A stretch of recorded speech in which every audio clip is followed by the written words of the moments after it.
E a ABIOV, Associação Brasileira das Indústrias de Óleos Vegetais, reduziu em 900 mil toneladas sua estimativa para a produção de soja no país nesta safra de 2022-2023 para 52 milhões e 600 mil toneladas. O volume quase 20% maior que o ciclo de 2021-2022 e ainda representa um recorde.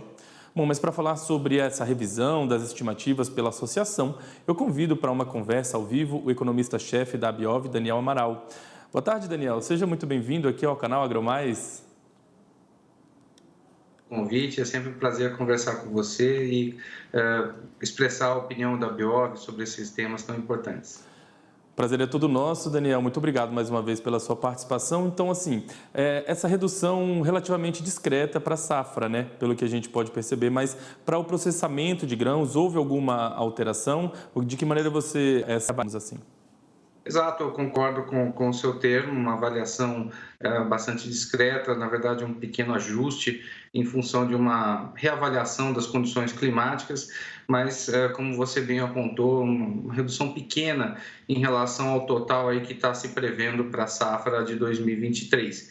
Lembrando que a gente ainda está no início do ano, tem muito ainda para se evoluir em termos de plantio, em termos de colheita, tem outras regiões no Brasil, enfim, a gente tem condições de ver esse quadro evoluir ao longo do ano, né? Vide aí o que aconteceu até com a safra de 2022, que num primeiro momento tinha-se até uma expectativa de uma super safra, recorde, depois houve aquela quebra climática na região sul, mas depois, ao longo do tempo, foi se percebendo que a quebra ela não foi tão grande quanto se imaginava, né?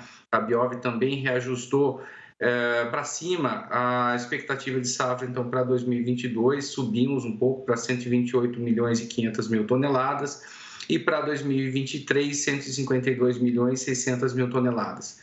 No caso de 2022, o esmagamento também foi revisado para cima, dado que a gente está percebendo com os dados até novembro que as indústrias estão processando mais do que aquilo que foi originalmente previsto aí, especialmente em razão do mercado favorecido aí para a exportação de farelo e de óleo. E no caso de 2023, mantivemos a nossa expectativa de processamento em 52 milhões e meio de toneladas, dado que nossa expectativa também é de retomada da mistura de biodiesel, portanto, soma-se a um mercado internacional favorável também, ou seja, a gente está falando de condições de mercado adequadas para a indústria processadora brasileira. Muito bem, você tocou num ponto que eu ia perguntar para confirmar com você, então. Vocês consideram para essa perspectiva o aumento do percentual de mistura do biodiesel no diesel para 15%, né? O B15, a partir de março, de acordo com o cronograma previsto pela legislação, não é isso?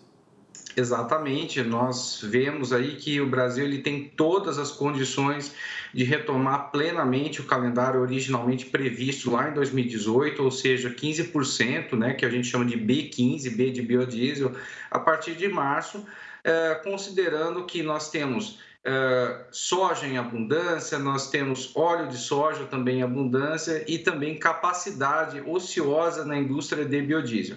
Então, com esses três fatores e considerando todos os benefícios que o biodiesel proporciona para a economia brasileira, para o meio ambiente, para a geração de empregos, então faz todo sentido que isso seja retomado o mais rápido possível.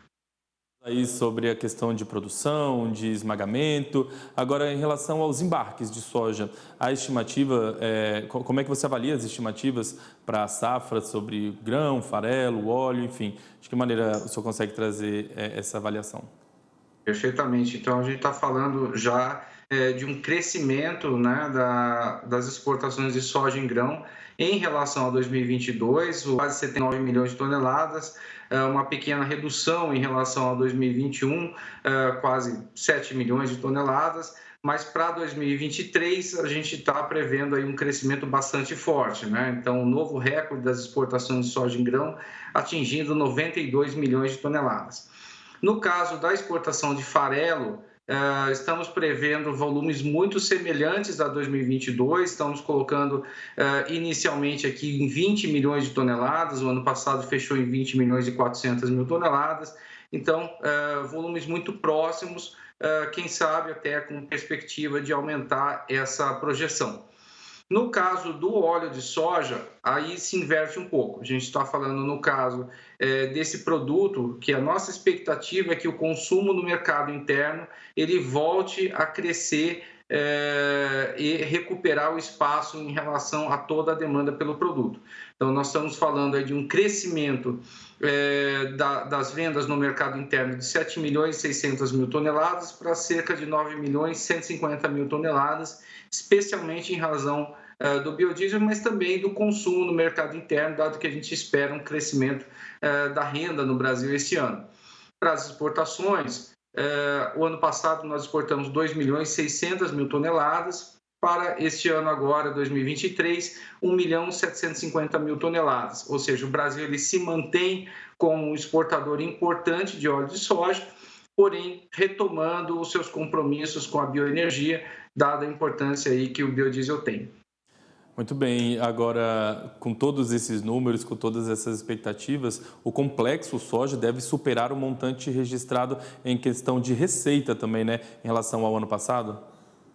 Sim, essa é a nossa expectativa também, considerando aí todos os mercados internacionais que nós acompanhamos e os volumes que nós projetamos. Mais uma vez, a gente espera que o Brasil ele consiga crescer em receitas de exportação, contribuindo mais uma vez com o Brasil, com o saldo de exportação, chegando a quase 65 bilhões de dólares, ou seja, a cadeia produtiva da soja gerando um novo recorde de divisas, e isso, claro, tem todos os benefícios aí para a balança comercial, permitindo que o Brasil ele possa importar outros produtos e reduzir também a cotação do câmbio.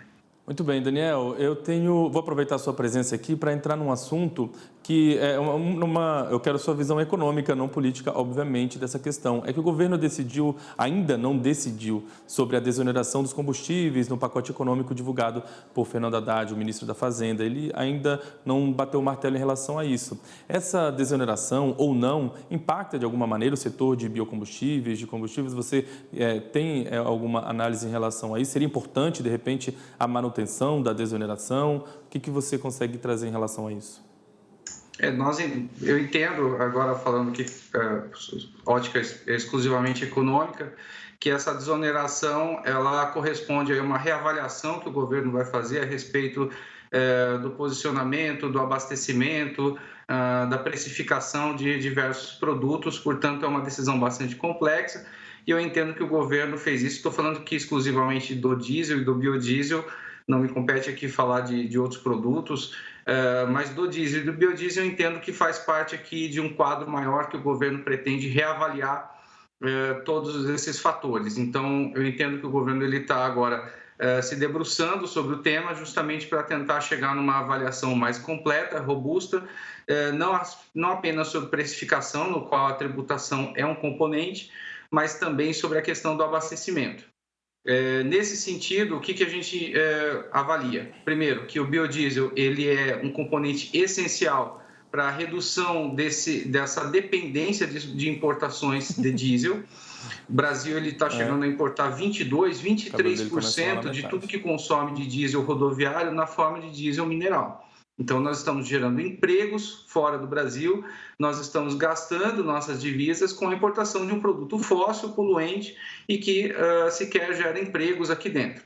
Então, faz sentido, né, que a gente reavalie essa questão e o biodiesel, ele, mais uma vez, né, o setor de biodiesel, ele mostra todo o seu compromisso e toda a sua disponibilidade para que o Brasil ele deixe de depender das importações de diesel mineral e aumente o consumo, né, e a produção de uma bioenergia limpa, sustentável, que gera empregos aqui, né? O segundo ponto é sempre que essa questão da tributação, sem entrar aqui num aspecto muito detalhado, mas ela tem que sempre ser olhada também sobre a ótica ambiental. O biodiesel como um produto que gera externalidades, que gera efeitos positivos para o meio ambiente, para a geração de empregos, inclusive, né, estimula mais esmagamento, portanto ele gera mais farelo aqui no Brasil, ele tem muito mais benefícios do que o diesel mineral. Portanto, faz sentido também que a tributação ela seja equacionada, ela seja calibrada de forma a estimular a bioenergia e não o contrário. Então, são duas considerações que eu faço aqui sobre a ótica econômica, né? Uma considerando sobre a ótica da dependência externa, que a gente deveria diminuir, dado que o diesel é um componente essencial na movimentação de veículos utilitários, e segundo, que a tributação ela deve considerar todos os efeitos globais, tanto do diesel quanto do biodiesel, portanto, favorecer a bioenergia sustentável. Daniel, a Biovig é uma parceira nossa aqui, nossa colega, a gente está sempre junto tratando dos assuntos pertinentes ao setor. Queria agradecer mais uma vez pela sua participação com a gente aqui hoje. Sempre que tiver novidades, alguma revisão de estimativas, acione a gente que a gente conversa e traz todas as informações para os nossos telespectadores. Então, muito obrigado mais uma vez por ter tirado um tempinho para conversar com a gente, viu? Eu que agradeço, estamos sempre à disposição. Bom fim de semana.